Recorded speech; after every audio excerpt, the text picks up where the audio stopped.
মেঘালয়ে খারাপ রাস্তার মধ্যে ওই একটা জায়গা কাজ করার বাকি রয়েছে, এই জায়গাটা খারাপ রয়েছে এখনও, এই জায়গাতে এখনও কাজ করছে না। আর এই জায়গায় কাজ না করায় মানে খুব প্রবলেম ওর, কারণ হচ্ছে গিয়া জল থাকে, জলের নিচে পাথর থাকে, কোনো সময় শুক্কা পাথর, কোনো সময় লোহাও থাকে। মানে মানুষের তো গাড়ি উড়ি খারাপ হয় না নি তার মধ্যে, খারাপ হওয়ার ফলে বহুত জিনিস মানে চেঞ্জ করে, তখন লোহা টুয়া বল্টু সল্টু থাকে, তো অনেক সময় টায়ারের মধ্যে ঢুকি যায়।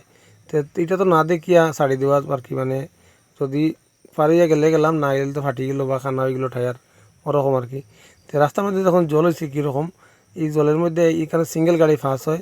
আর এখন বাজে রাত্রে 3টা, তো 3টার সময় যেটা আমি জায়গাটা ফাইর হইয়া আর এর আগে অনেক জায়গাতে মানে দাঁড়াইছি আর কি, দাঁড়ানোর পরে দেখা যায় ব্লক লম্বা লাইন, তো ওভারটেকও করা যায় না, আর সামনে ওভারটেক করতাম।